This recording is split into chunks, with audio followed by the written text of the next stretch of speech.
quarter GDP is now up at 3.0% versus the 2.5% rise that was expected. The U.S. economy unexpectedly maintained a brisk pace of growth in the third quarter. So GDP increased at a 3% annual rate in July through September after expanding at a 3.1% pace in the second quarter. My friends, imagine if we actually had a Congress who could get their act together on big pieces of legislation that we know are going to help the U.S. economy. 855-40-LAURA, as we have Democrats on cable news this morning talking about how, well, we have to do better in our country. We're going to have candidates to talk about these issues like jobs and sending jobs overseas to China. I'm like, wait a second, Trump already did that.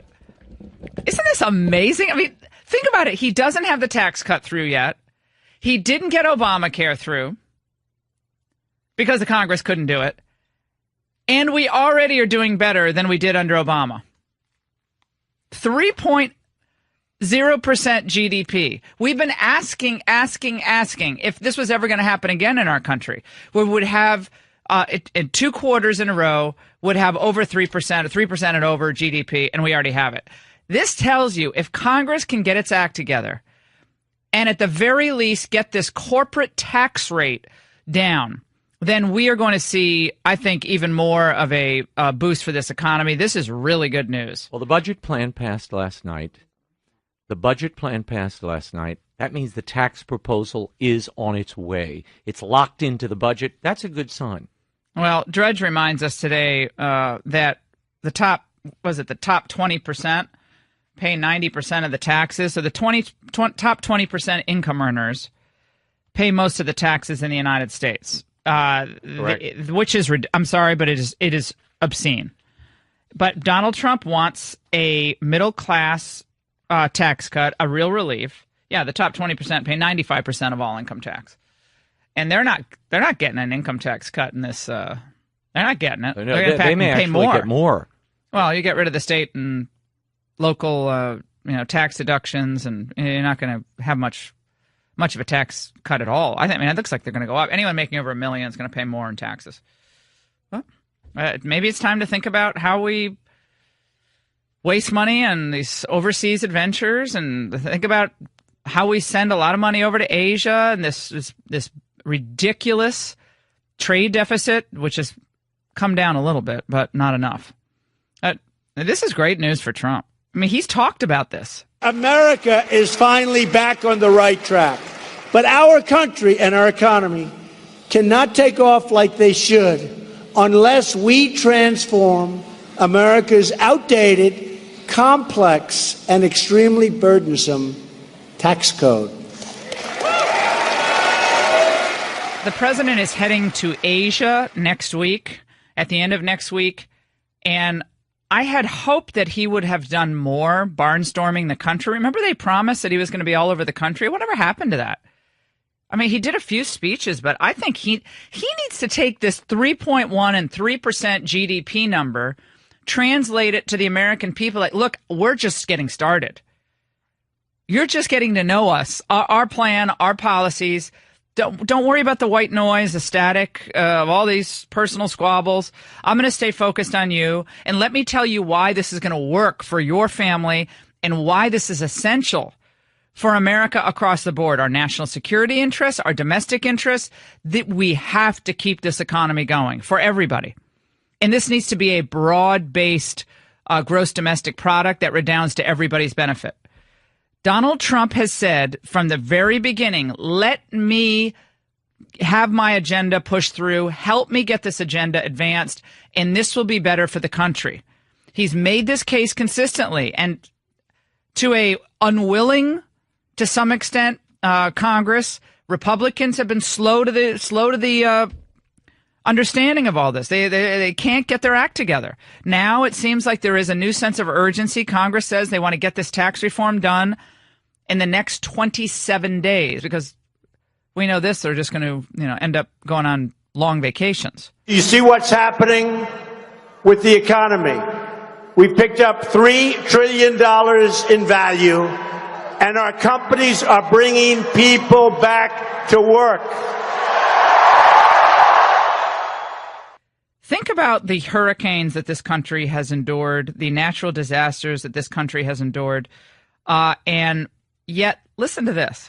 This is, again, just the beginning of this new approach toward trade.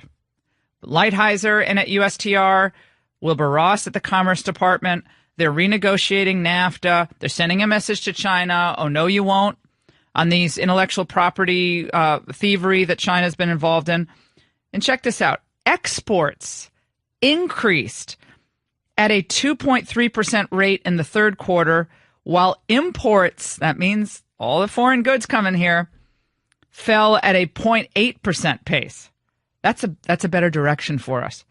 That left a smaller trade deficit, leading to a trade adding a 0.41 percentage point to the GDP growth. So we are seeing a direct boost to our gross domestic product, our overall productivity, because they are pushing the right trade policies in the United States. It added 0.41%, which doesn't sound like a lot, I know to you, but it means a lot in terms of real dollars staying here in the United States of America. Trade has contributed to our output for 3 quarters in a row. Oh, I'm sure this is just a coincidence. I'm sure this has nothing to do with Trump's tough trade talk. And guess what? Same thing applies to South Korea, the South Korean free trade deal. Same thing applies to what we're seeing with our negotiations in the automobile industry with Mexico. We haven't even really gotten going yet, and we're already seeing a result. This aggressive use of the 1974 Fair Trade Act, which I love how the Wall Street Journal yesterday referred to as, this is a Cold War era trade law. The slavish devotion to a Cold War era trade law. It's called a trade law that helps America. I don't care if it's Cold War or World War II. Let's get back to that type of growth. I'll take that any day of the week. So this is great news. By the way, I'm looking at the border wall models that were put on display yesterday. I'm fancying the one that has kind of a two-tone. I like the metal, the corrugated metal cement combo. I don't like just the cement. I think aesthetically we need to make this wall look good. So I like the combo. It's kind of like a contemporary, almost an oceanfront. The structure is it's actually pretty. I'm going to put a link up on lauraingraham.com of the 8 different prototypes. The Wall Street Journal has the breakdown of all 8. And Raymond, well, you should look at it. I saw them earlier. I like the. You're not choosing the wall of like your den. We should have a public wall. Utility. We should have a wall off. A big, bake off. Beautiful wall off. With a big beautiful door that's going to be shut to anyone from those countries that I don't like. Check this out. Now, we're going to put the photo up, and I want you all to vote for the wall that you like best. I mean, it's Friday. You know which wall I don't like the way it looks is the one in Israel. Sorry, the one near Bethlehem. That is an ugly wall in Bethlehem, and it's really depressing. Because you have the Christians, you have the. They have kind of a corrugated metal thing. No. It is an ugly deal. Ugly deal. But this is a two-tone wall. You like this two-tone? I like that one. Yeah, I like the brown on top and kind of the gray on the bottom. Mm-hmm. That's kind of a Frank Lloyd Wright border wall. If it's anything like my wife, it's the most expensive one. Yeah, exactly. I do worry a bit when you don't have concrete on the bottom. Metal on the bottom rots and rusts like along They'll 66. Kick that thing in. Well, it rusts and then it'll collapse. They'll kick and that thing. That thing will be over. How long before they have those? Big, beautiful. How long opening. before they have those ropes and they just like scaling that thing? Suddenly people are like decathletes going over that. They'll figure out a way over. But well, we have to have our own.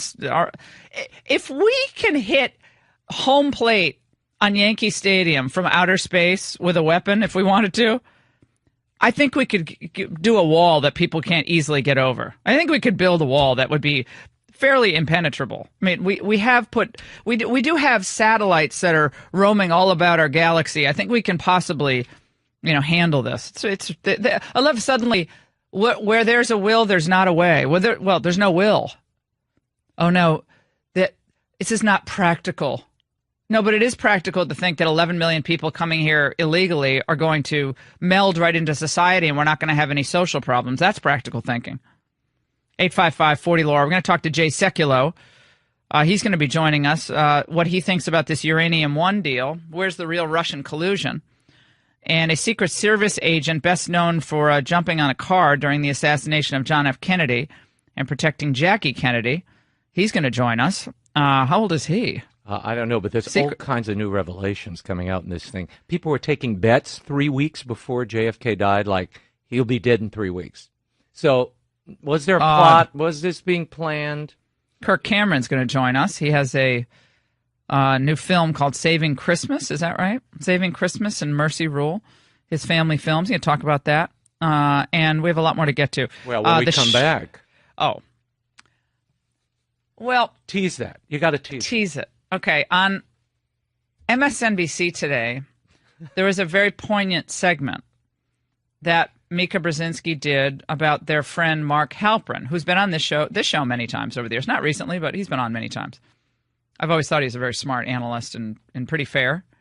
But Halperin, of course, accused many years ago of women who said he, sexual harassment or gross advances and so forth when he was at ABC News. Mm-hmm. And so Mika comes out today and she has some thoughts on that about their friend. And I thought it would be interesting to look back and see how she dealt with other individuals who were accused long ago of having this problem with sexual harassment. So we'll bring that to you. The Ingraham Angle debuts on Monday, 10 p.m. Eastern. You know your time zones. Watch accordingly. We have a special guest, which I'm not announcing because I'm not going to jinx it, but we're going to have an amazing first show, and I want you all to tune in. And remember, Billionaire at the Barricades is now a New York Times bestseller. Make sure to get your book and understand just why I'm so passionate about this conservative populist movement. I trace it from Reagan all the way through Trump, and I take you on my own personal political journey at the same time. From growing up in Connecticut, clerking for Justice Thomas, all the way to working in the Reagan administration and the takedown of Eric Cantor. You're with me. You're with me along for that ride, and it was quite a ride so far. So we've only just begun. Tomorrow we'll be getting ready for the show. We have rehearsals. We had them last night, and we getting used to that new time. We went to bed at about 1 o'clock in the morning, so we have to get that schedule down a little bit better. Addressing the Mark Halperin scandal. Mark is a contributor to MSNBC, accused of various unwanted sexual advances when he was at ABC News. And I thought it was good for her to bring this up. She had to. I mean, she's knowing your value. She's a self-proclaimed defender of women in the workplace and women's rights and understanding just your own self-worth and doing negotiations and so forth. And then this. We are at a pivotal moment in history where unacceptable harassing behavior towards women will no longer be swept under the rug. And yes, we do remain a nation of laws where everyone is considered innocent until proven guilty, and nothing has been proven or adjudicated here. Okay, yeah, I actually agree with her on that. Here's what I'd like to say. Allegations made against an individual many years later, and they're lurid. And this is in corporate America, media. Everybody knows about what happened at Fox and what was alleged at Fox News, and in this case, ABC News. And let me tell you, it's every network. Every network. Okay? Remember, I was a young woman in the industry at one point too, and I have eyes and ears. Mm-hmm. I have eyes and ears. And it's in the theater. And it's in the film industry. I saw it all the time. Oh, no. It is. This is not like the sun coming up for the first time, come on. guys. Like, everybody knew what time it was. Well, the fact is, if you're not a troll, somebody's going to hit on you. Right. If you're young and they have power. Right. It happens. It happens. Doesn't make it right. Wrong. It's horrific, and anyone ever did that to my daughter or anyone I knew, you got it. They'd have a real problem. Innocent until proven guilty. How do you prove yourself innocent in this circumstance? It's very difficult for a man to do that. Let's face it. If you're a man and you hired a number of women 10, 15 years ago, and maybe they didn't get promotions, maybe Maybe it just didn't work out. Maybe they just weren't the right people for that particular job and they moved on. One says one thing, another says another thing. Maybe they didn't like you. Maybe there was a personal animosity toward the boss or the supervisor. And the George H.W. Bush story, where the women are running into his wheelchair. He was squeezing bottoms more than Mr. Whipple squeezed Charmin. So it is hard for men as well. If they didn't, it is a possibility that some of these men really didn't harass women, either that it was a mutual relationship or maybe exaggerated. She's conceding that in that point, which I think is correct. She didn't have that same attitude when others were accused. This is the age of Trump.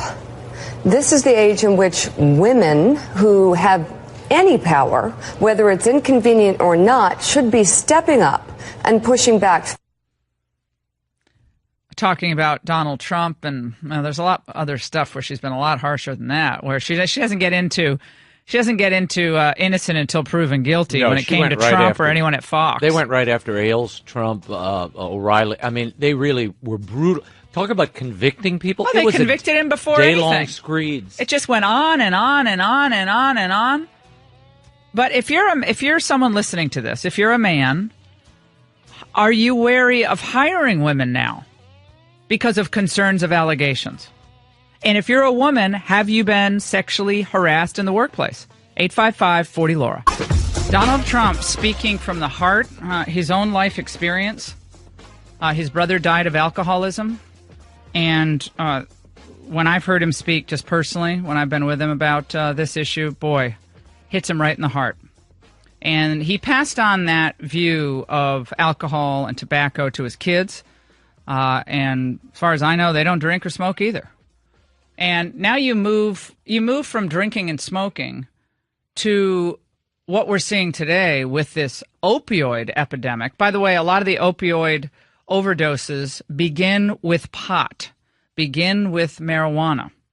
Contrary to what people say that marijuana is not a gateway drug, marijuana is not a problem.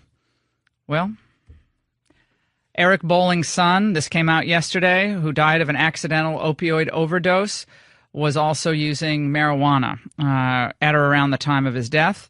There are pictures of him, doing pot at the time. It's just a heartbreaker, absolute heartbreaker. Friends in Colorado tell me in Denver that they have whole groups of teens they see and adults just wandering around like zombies. Sitting, they want like them zombies. To be zombies. I really think they want them to be zombies. This is and I read a piece in the BBC that was really interesting about how insurance may be a contributing factor. We'll get into that later. Joining us now, the man who President Trump tasked with overseeing the federal response to this crisis, and I'm delighted he's with us, the governor of New Jersey and dear friend of the show, Governor Chris Christie. We haven't had him on in way too long, but this is an issue that he has, this is an issue that has plagued New Jersey, my home state of Connecticut, and so many others. And we have him on the line, James, and he joins us now. Governor Christie, how are you? Great to talk to you. I'm doing great. Thank you, Laura. First of all, how you doing? I haven't talked to you in a long time, and it's just really good to hear your voice. I've seen you on television a bunch over the last few days, and you're killing it. So it's really good to hear your voice. Listen, it's great to be with you, and I'm doing great. 82 days to go as governor of New Jersey after 8 years, and looking forward to ending strong here, especially on this issue of opioid abuse. And I was honored to be there yesterday with the president when he took some really, I think, bold and necessary steps on this. All right, we're having a little difficulty hearing you. I know you're on a cell phone, so maybe we can speak up a little bit, Governor. We'll reconnect with you. But tell us about the federal response. What is really possible? I know we're not really devoting more money at this point to the federal response. At least that's the criticism from the left, that if this is such a national emergency with 63,000 people dying last year from opioid overdose, that it needs more federal money for treatment and educational campaigns. What's the response to that? The response to that is that's Congress's job. I mean, the president can't appropriate money himself out of thin air. They should read the Constitution. The Constitution says that Congress appropriates. And so the president is ready to work with Congress to get an appropriation done and done right away. That's why he declared an emergency, and they should respond to this like they respond to a hurricane. This is a disaster. Imagine, Laura, if we had a terrorist organization that was killing 175 Americans a day on American soil. What would our response be? What would Congress be moved to do? And I think that's the kind of response we need here, because this is an epidemic that is killing Americans at the rate of a 9/11 every 2.5 weeks. And I think it was you making this point yesterday, or maybe it was the president, forgive me for not remembering, the Chinese connection to fentanyl. And the president is about to go over to Asia, and this is a national this ends up being like a national security issue for the country. There's no question, and there's no question about it. And I did make that point yesterday, and so did the president. We both did. And here's the thing: in our interim report from the commission to the president, we said this is going to take top-level diplomatic talks to get China to stop poisoning our country, and that's what they're doing. They're allowing the poisoning and the killing of our people by sending this incredibly powerful synthetic fentanyl over to our country through the mail, through FedEx and UPS.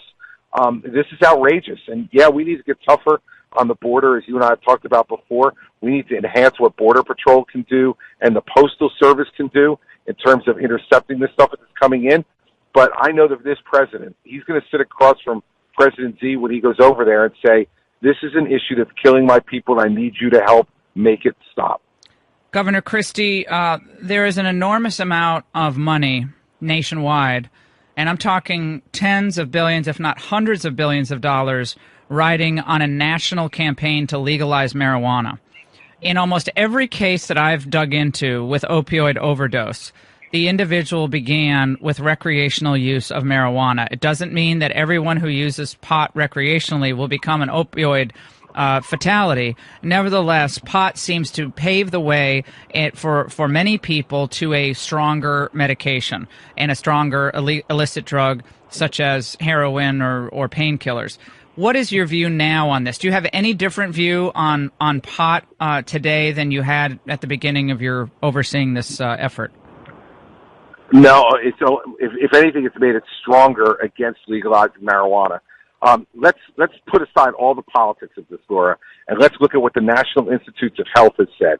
Their National Institute of Drug Abuse did a study with over 40,000 people studied across this country, and they said if you smoke pot, you are 2.5 times more likely to become an opiate addict. 2.5 times more likely. This is destructive, and this is not a political report. This is a report by folks in the National Institutes of Health who are looking at this as a health care issue, which is what it is. It is outrageous, and I know, we're having a governor's race in New Jersey right now where there's, I've stopped marijuana legalization for 8 years, and you have a Democratic candidate who says he'll legalize it and tax it to bring in more revenue. Oh, yeah, right. That's blood money, Laura. It's blood money is what it is. And when we have an opiate addiction problem in this country that's killing 64,000 people last year, why do we want to make ourselves even more drugged in this country? We're the most drugged country in the world. 85% of all the opiates that are consumed in the world are consumed in the United States. We don't need another legal drug. Well, and I think that when you look at the heartache of families, and Eric Bolling is just someone I know really well, and he said it's been a brutal time for his family, and this just shouldn't happen in the United States of America. We've had drug problems, but when we have heroin crossing from Mexico, when we have pot crossing from Mexico, which a Mexican official told me has replaced a lot of the other trafficking now that the cartels are bringing high level pot into the United States, even with the legalization efforts. It's a real problem across the board. It's a huge problem, Laura. And you know what? Our children are paying the price. And the other thing you didn't mention, which I know is that this epidemic has started just as much in doctors' offices and hospitals as it has on street corners. I mean, our doctors are overprescribing these opioids to an extraordinary extent. And I mean, I've told this story. You've met my daughter Sarah, who's now a senior at Notre Dame. 2 summers ago, she had her 2 wisdom teeth out. She picked up a prescription that the surgeon wrote for her on the way home, and I asked to see it. He had given her 30 Percocet for 2 wisdom teeth. That is I said to her, outrage. "Give me the right?" I said to her, "Give me that, take some Advil, and if it really hurts, let me know." I mean, this is the way this stuff starts, Laura. But is it also because they don't want the follow-up doctor's visits? And I know when you have sports injuries, and I've had a lot, even recently in my old age, I still have injuries. But they don't pay for the rehab, or they pay for a really small percentage of rehab, and it's much easier. Here's, take this for the pain, take this for the pain, and they're fairly inexpensive when you get your copay. It's not that much. They're like, "Woo, I feel good now." I can't take any of that stuff, by the way. I didn't even take it for my wisdom teeth when they gave it to me all those years back at Dartmouth. Nope, absolutely. And that's what's going on, Laura. What's happening is this is easier. And by the way, it's extraordinary, but in medical school, there are no required courses on pain management and on opioid addiction.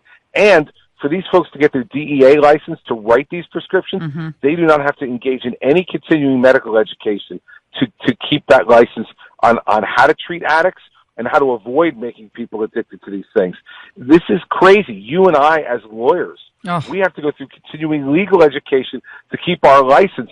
These doctors don't have to go through continuing medical education. That's one of the things yesterday the president said he's going to require, and he should. Because if you want the right to write these prescriptions, then you should have to stay up to date on how to avoid people getting addicted and how to recognize addiction so that people can get treatment. Now, Raymond Arroyo is here as well. Governor Christie, really quickly, what role does Big Pharma play in this? They spend an enormous amount of money on Capitol Hill, and isn't insurance reform an important part of this, since they're willing to pay for the pill but not for the rehab when you have a basic injury, so that encourages more of these painkillers and leads to opioid addiction?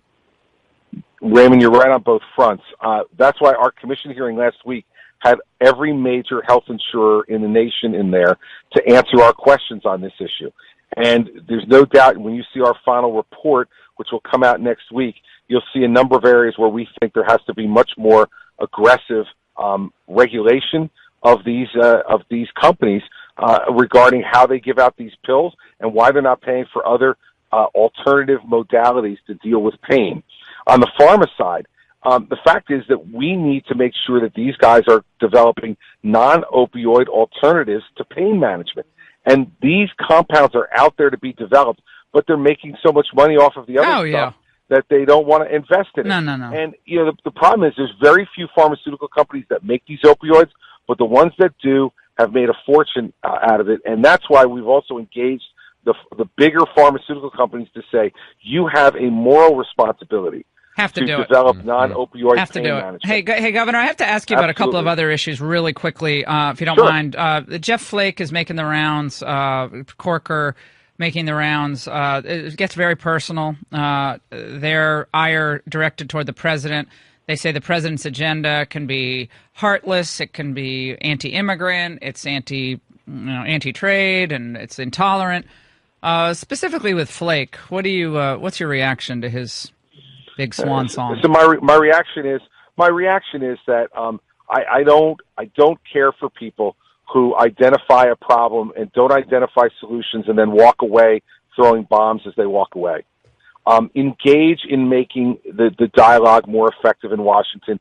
We worked hard, all of us, Laura, over the last 8 years, how many people I've campaigned for to get 34 Republican governors, get a Republican Senate, get a Republican House, and now a Republican president. And we are absolutely wasting that opportunity. And the personal nature of this stuff just makes it worse. And so, if you want to fight, let's get engaged and let's fight on the things that matter. But let's not throw bombs and then walk out the door and somehow think that's a solution to the problem. Profile and courage. That's truancy. That's truancy. That's not leadership. I love Christie. He just tells it like it is. Former U.S. attorney that you are, Mueller's investigation now stumbling along. You got all these attorneys who big donors to the Democrat Party, even one who was a Hillary a lawyer during the email investigation. And now we have all this new news about who paid for this dossier. What advice would you give to Mueller at this point, given these new revelations? Listen, this is the problem with special prosecutors. special counsels. And I said this from the beginning, which is why I didn't want one, which is, they're given a discrete task. It always expands beyond the discrete task. They're always looking to make a charge to justify their appointment in the first place. And what I would say now is, like, listen, wrap it up.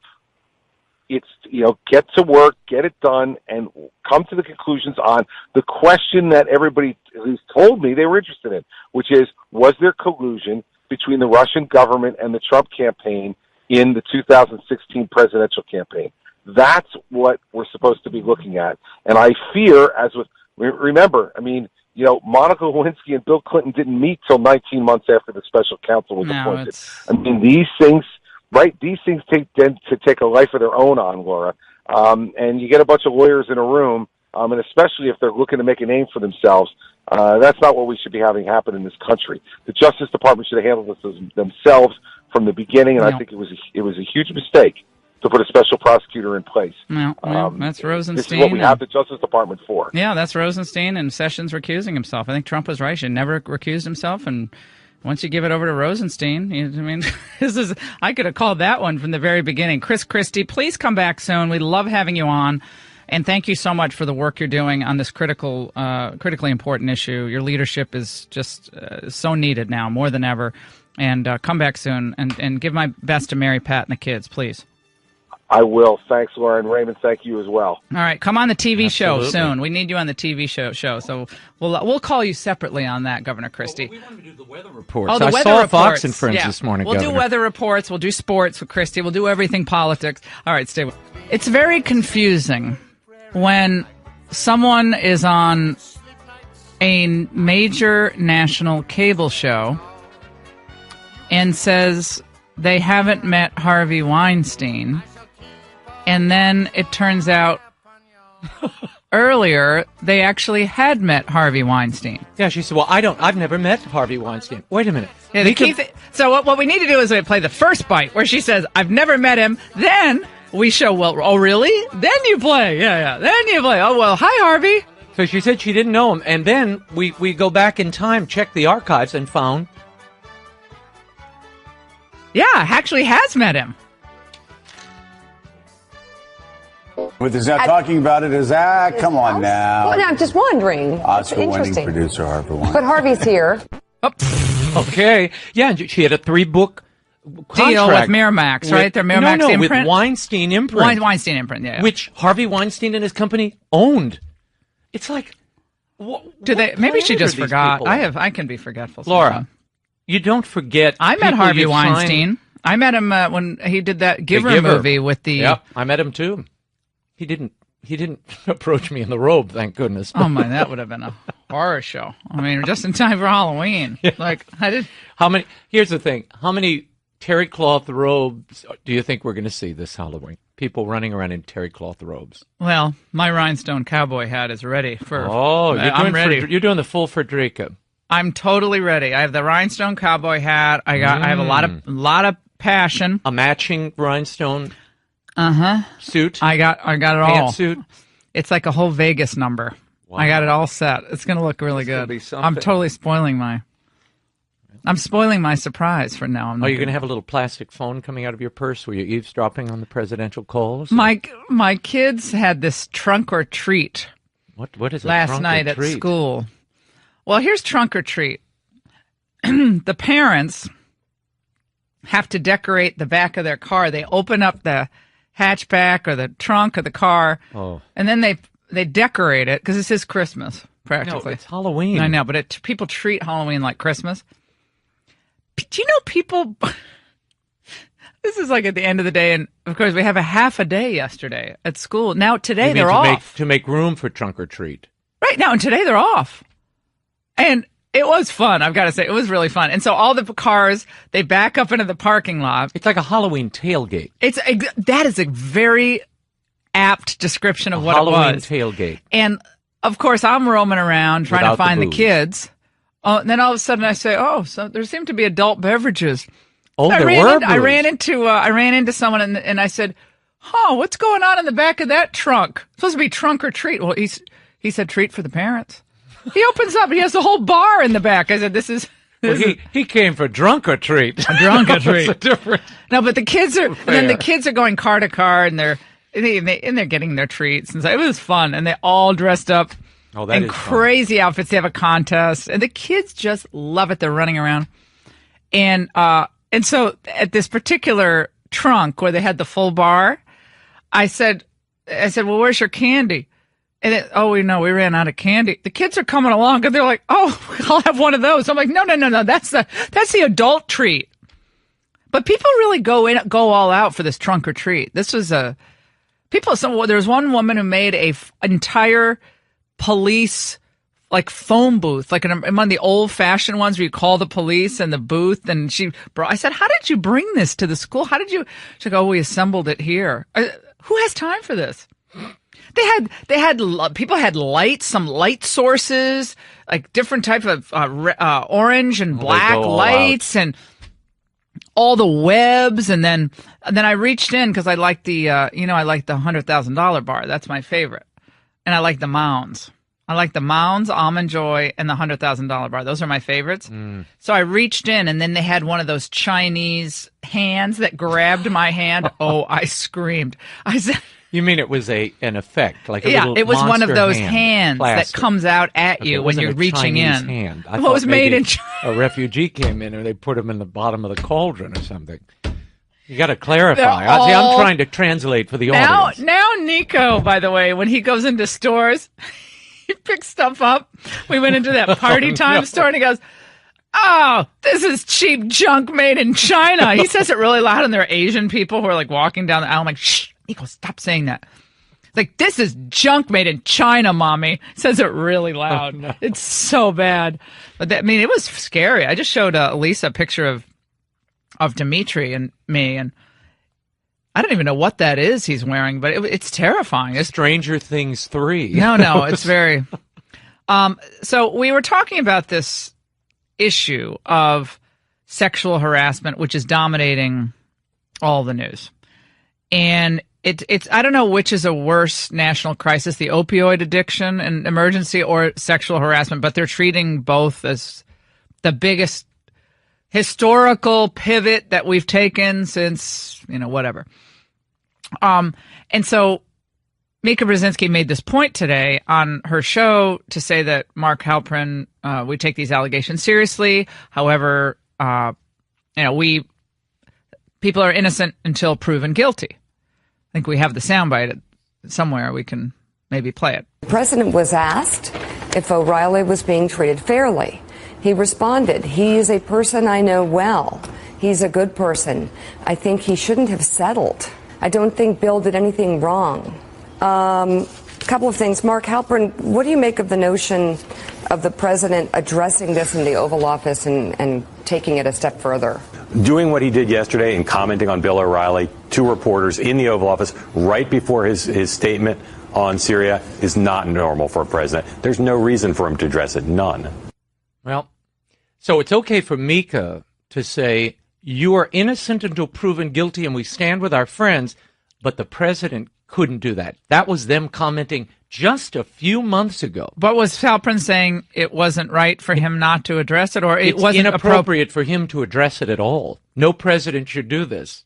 So the president apparently loses his First Amendment right to defend his friends until proven guilty, but Mika and Joe reserve the right to defend their friend until proven guilty.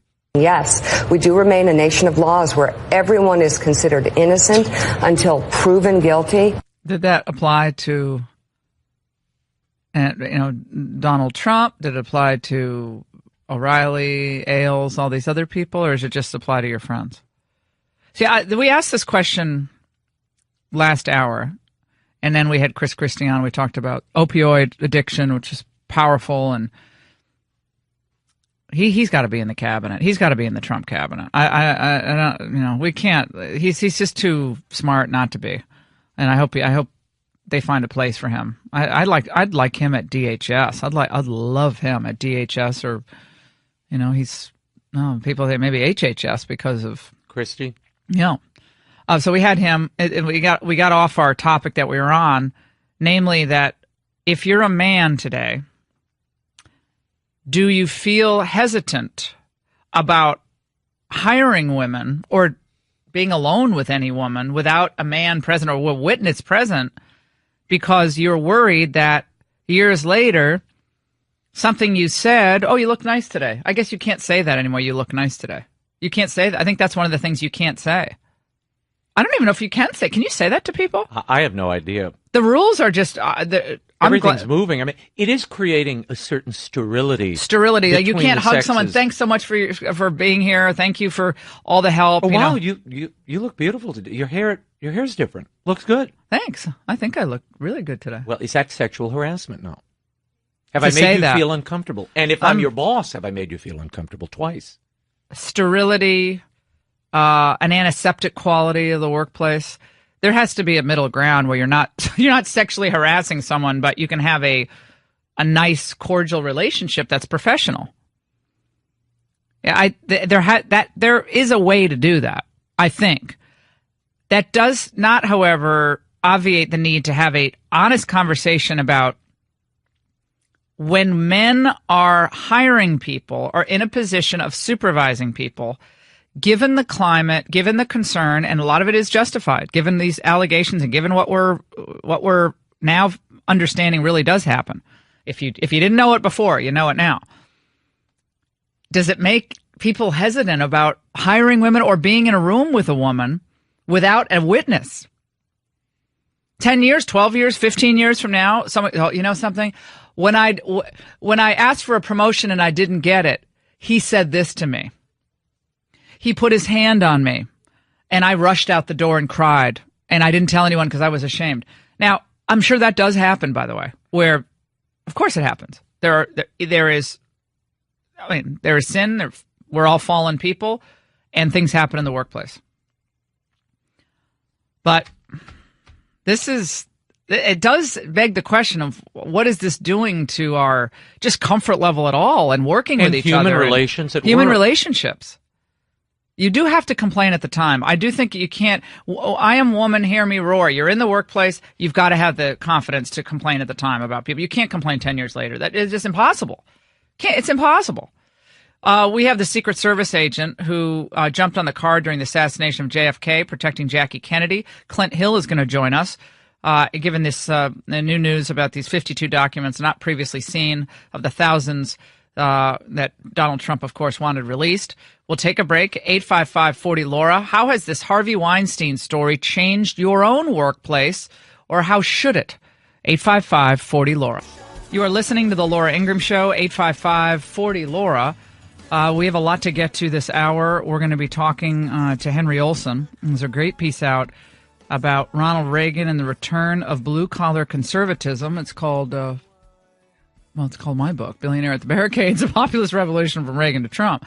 But he wrote his own work called The Working Class Republican. So everybody's jumping on the populism train now. But joining us now, I'm delighted he's with us, Clint Hill. Clint was a Secret Service agent who is best known for jumping on the car during the assassination of John F. Kennedy, protecting Jackie Kennedy, and changed the country forever, changed history, changed his life. He joins us now, given the anniversary of the assassination coming up, and, of course, the news about new documents released. Clint, it is good to talk to you, my friend. How are you doing today?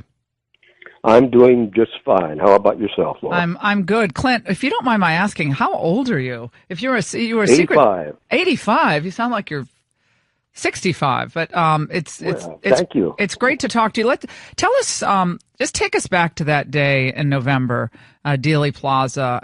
And I know you've told the story many times, but for my listeners who haven't heard it, please share it with us. Well, it was a beautiful day in Dallas, November 22nd, 1963. It had been raining lightly earlier today, but it turned out to be a very nice day.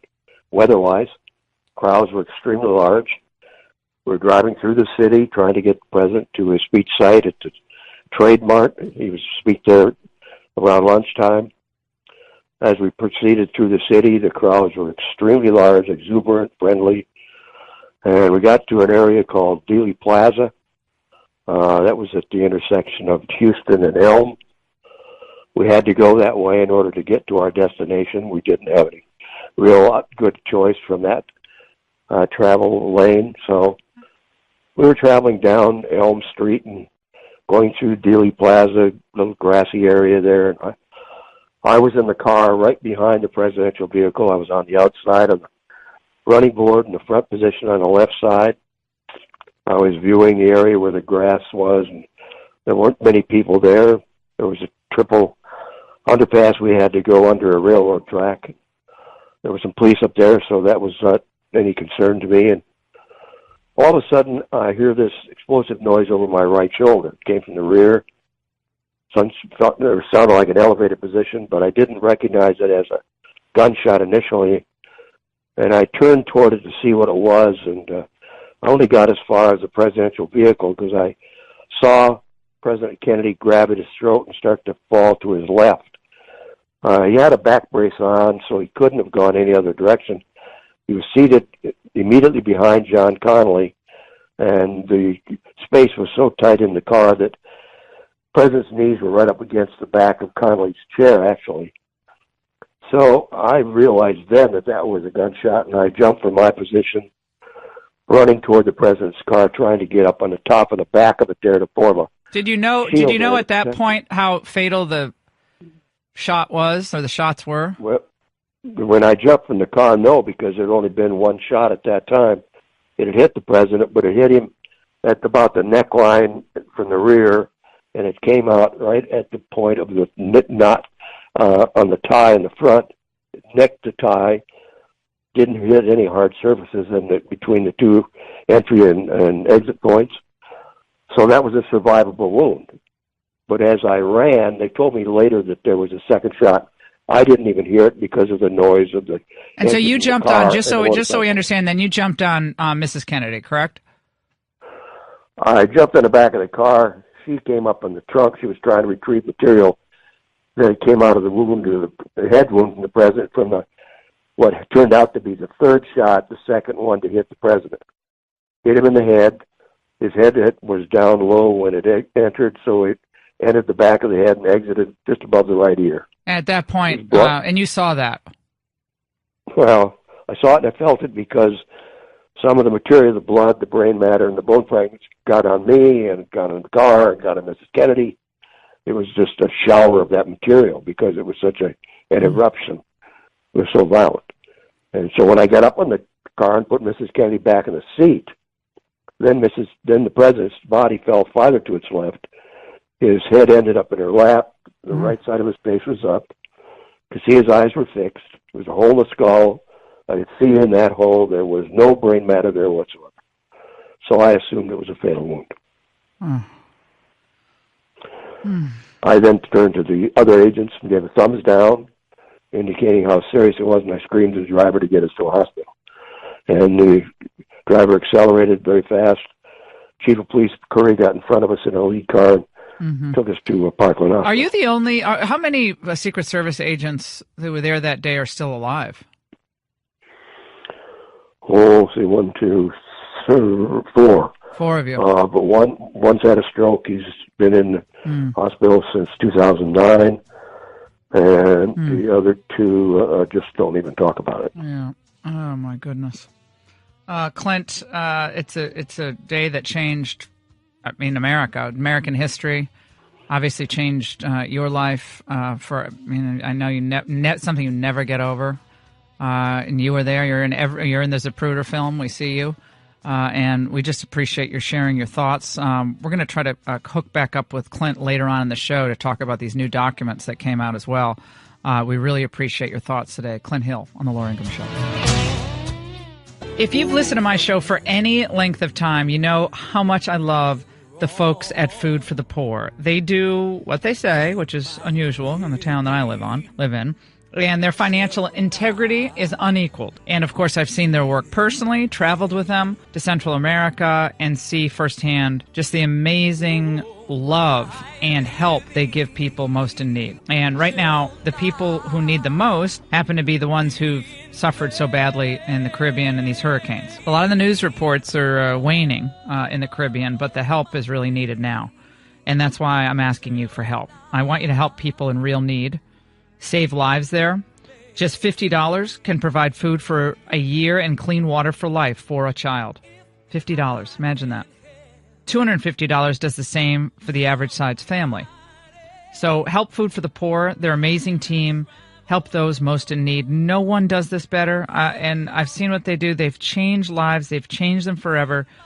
And 95% of all the money that goes to Food for the Poor goes directly to those who are most in need, serving the poor. You can call them at 844-868-4673. Again, 844-868-4673, or go to lauraingraham.com. You can see the little banner there. Give what you can, $50 or $250. Every gift matters. Food for the Nigel Farage and many others of the conservative, populist, sovereignty-pushing viewpoint were at the launch party for the Ingraham Angle, which debuts Monday, 10 p.m. on the Fox News Channel. We're going to pick out that musical theme any minute now. It's you do things happen in their own time. And music for me is really important. So we want the music to be right, graphics to be right, but we're tweaking things. It's like, Raymond, you were in the theater, you tweak the set until the last moment the curtain goes up. And the lights and the costumes. The lights and... I said I wanted the Kitty Kelly lens, where you put Vaseline on the lens and the Miss Kitty lens. Kitty Kelly wrote the Sinatra biography. The Miss Kitty lens. She's like toiling away in the corner of her office. You mean Miss Kitty on Bonanza? Miss For those Kitty. children listening, that was a show back in the 60s where they would smear Vaseline because the poor lead actress was so elderly. They wanted to give her a dewy I need the dewy look. So could I have I want the desk lights. I want it to all flood me with just a bathing me in luxurious See, other people are light. sending you bouquets of roses. I'm going to send you a vat of Vaseline. Yeah, and I'm just going to have all the great camera guys at Fox. I'm just going to, they're going to have to help me.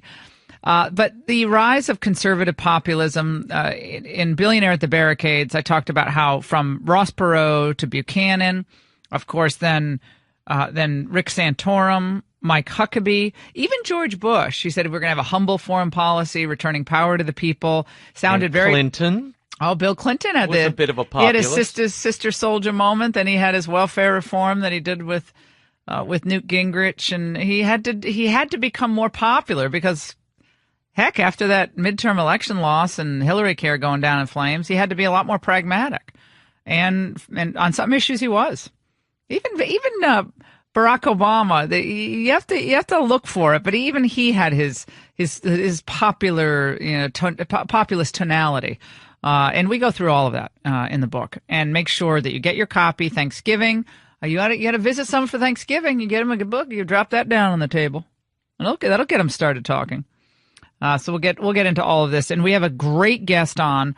Henry Olsen from the Ethics and Public Policy Center. He's the author of a great book called The Working Class Republican, Ronald Reagan and the Return of Blue-Collar Conservatism. He also had a phenomenal op-ed. Most Republicans wish they were like Reagan. Trump actually is, which we loved the other day. I tweeted it out and posted it on Facebook. And Henry joins us now. Henry, it's great to talk to you. How are you doing? Congrats on the book.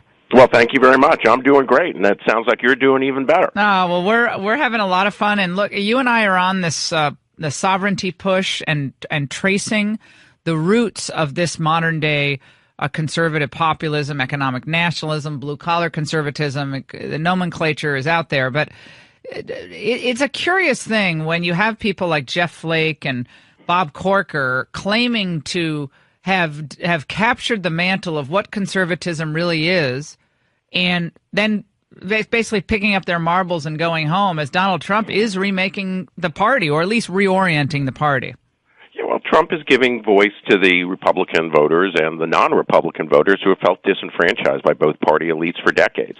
And when he talks about putting Americans first, that's what Americans believe. They don't believe that a market or a government ought to rule their lives for them, and he's giving them voice and hope again when they haven't had it for a long time.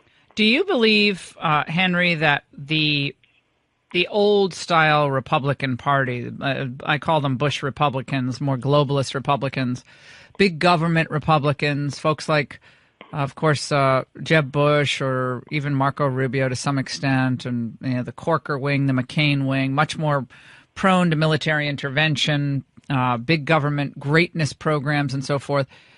very generous on immigration, international trade. Is that ever coming back? Is there any real constituency for that today? There's not a majority constituency for that in the Republican Party. They are kind of like a wing of the more moderate wing of the Democratic Party. And if they ever figured out how to get together, that would be a new party. But it's not a majority of the Republican Party, and I think they thought they were, and they're just shocked. And they continue to be shocked when they see that Republicans actually are conservative populists at heart, and they want that blend. They don't want what they've been sold for so many years. How does the new tax plan fit in with what the president campaigned on, which is relief for middle-class Americans, and, of course, the corporate tax cut, which pretty much everybody agrees has to happen. Yeah. But what about that? Because it looks like the upper-income folks are going to be paying more under the Trump plan, but that kind of is populist. If that's how it actually turns out. I mean, there's elements of the plan that are quite good, like the corporate income tax cut, but it doesn't give enough tax relief to working-class Americans. And if you're a single person making $30,000-$35,000 a year, you're not going to get very much from this bill. And I do wish the president would step in and make the more corporatist Republicans who are writing the first draft of this plan write a plan that reflects what he campaigned on, which means giving more tax relief to working-class folks, more tax relief to middle class, and less tax relief to the people who are making $1 million or more, while at the same time giving the necessary tax relief to corporations to help fuel wages and jobs.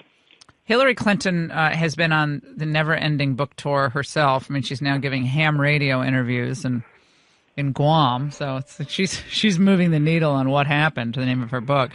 But she was commenting on the Republican Party a couple of days ago, and this is what her diagnosis is. The Republican Party is imploding.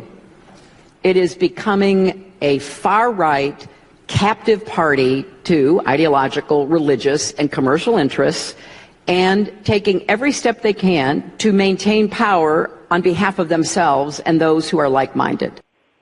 It's always, Buddha says the finger is always pointed back at you. So what about her comments there? Well, progressives refuse to see how the majority of Americans don't share their interests. So they decry the majority of Americans using a variety of epithets, and, she just rolled out 3 of them. But, the Republican Party will implode if they can't figure out how to make its different factions get along. And there is a constituency for Bush Republicanism. It's not a majority, and they need to learn to get along with the rest of the party. And the rest of the party needs to learn not to throw them out because there's not a majority without them. But united, this is where the country wants to go. It wants to go in a conservative, populist direction, and it will do so for a long time if only we let it happen. And Donald Trump does have to also understand and work with the old establishment. You can't fight everybody at one time. I mean, Reagan understood that. He didn't get his dander up when they called him Ronnie Reagan. He just was really successful. And I think that's the tone, the personality. Obviously, no one will ever be Reagan again. But Trump was able to capture that populist, pro-American, American first, American, make America great again sensibility. But he needs to, if possible, borrow some of Reagan's geniality, at least in dealing with the various wings of the party. Absolutely. Ronald Reagan, from the minute Ronald Reagan got his start by endorsing Barry Goldwater, which was the most divisive split in the party prior to what we're going through now. And he was the champion of Goldwater, but as soon as he was nominee for governor, he said, my job is to unite the party. And he brought Rockefeller Republicans and Nixon Republicans and conservative Republicans and united them. And he knew that from the start. And that's what the president needs to do, is he needs to be the figure that brings these people together and gives them a seat at his table rather than unnecessarily driving people away from him. What do you make of the Bannon war declaration on everyone, I guess, in the Senate except Ted Cruz? Ted Cruz is now the only one who doesn't get a challenge. What about that? Well, look, Steve's got a lot of things going for him. He saw a lot of things before a lot of people in the Republican Party did. But there needs to be a coalition brought together that the elite Republicans have tried to keep the conservative populist wing from having a seat at the table. We forced our way in. But we need to have them in a seat at the table, just like Reagan understood that when you defeat the establishment, you don't destroy the establishment, you make them serve your interests. That's why he picked Bush. That's why he conciliated Rockefeller forces in '66. And I think Steve would be wiser if, having obtained a seat at the table, he made peace with the people that he vanquished. This is a terrific book. It's our featured selection on lauraingraham.com and on Facebook. I loved your piece about people want to be more like Reagan, and guess what? You have somebody who actually has Reagan's policy prescriptions in the White House now. So be happy with what you have. I mean, Trump's not perfect. None of us are. And he maybe tweets too much and says some things he shouldn't. But man, I got to say, he walks through the fire, and everybody who's tangled with him pretty much is lost. So that's pretty interesting. From the NFL to Marco Rubio to the Bushes to the Obamas to the Clintons, and I don't know, maybe Mueller too. We'll see. But so far, I think Trump has the wins on his side.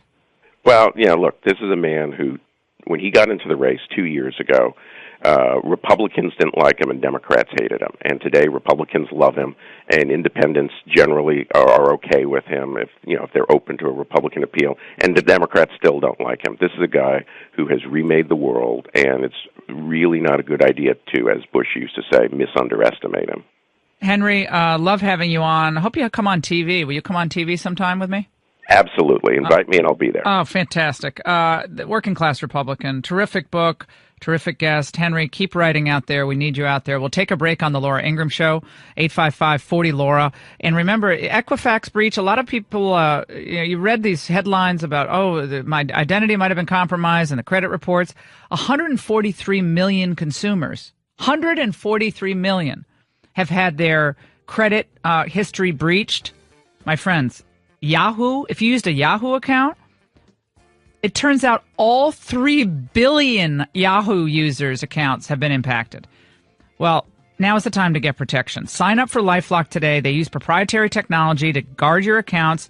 They detect a wide range of threats. So no one can prevent all ID theft or monitor all transactions at all businesses, but LifeLock is the best of the best. Go to LifeLock.com or call 1-800-LifeLock. Use the promo code Laura. You get 10% off. That's LifeLock.com, promo code Laura, 10% off now. Wait a second. First of all, it's not like you're not Mr. Flirt at the very least, okay, to Joe Biden. Talk about touchy-feely. Oh, my God, he's always draping himself over women's shoulders and giving shoulder massages. Remember Ash Carter's wife? I mean, the only thing missing was the massage oil for that one. He also has this thing where he grabs a woman, then he presses his forehead against theirs and talks to them like real Remember close. He did that with me at George Will's house. He grabbed me by the shoulders.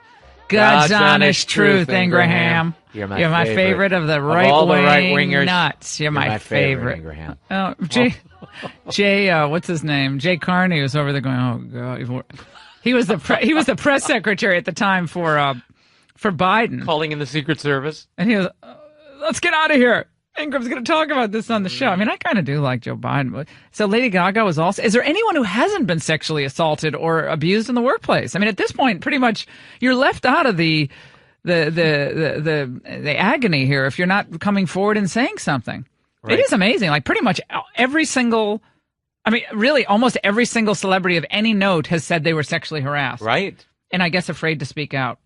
By the way, that FBI agent who was on Handy last night creeped me out with the voice box and the I wonder how long the makeup people at Fox. He was an FBI agent who went undercover and lived with the terrorists. I guess lived with was it ISIS or Al Qaeda, or he's an FBI operative, and they put some big makeup and a fake nose and forehead on him. Oh, now he's on with Bill Hemmer. I'm just narrating television. Isn't that great radio? How convincing can the he actually looks like Osama bin Laden. He looks like a Osama bin Laden with short hair. But the makeup people at Fox must have been. Can we hear it, please? I'm talking about it. So it's like a. Oh, yeah, they have 15 scary. seconds. Okay. He's like. Joe Biden, by the way, who was vice president to Barack Obama. I keep saying to Bill Clinton, but right. Bill Clinton, good buddy, of course. Yes. He didn't abuse women ever. Never.